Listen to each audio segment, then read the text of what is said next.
I mean, you're going to see one of the best strikers in professional wrestling today.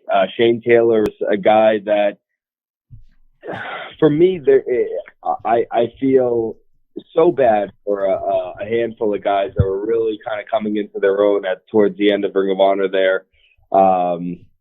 Vincent had a title shot lined up. Shane Taylor was on a roll. You know, guys like Dak Draper coming up big.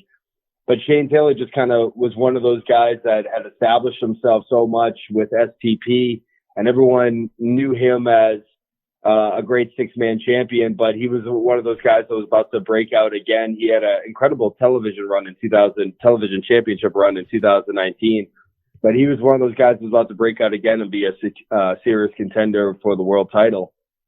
And just kind of the way the wrestling business is, you know, the world can get flipped upside down on you pretty quickly, but Shane Taylor's so good that here he is back again. And if I was Impact Wrestling, I'd be making a move to lock up Shane Taylor because he's one of the top talents out there today. He's in a singles match tonight, but I mean, maybe we see the possibility that he finds a friend and, you know, steps up to you and Mike in the future. I mean, that would be a nice challenge and a nice callback to, you know, the fans that came with you.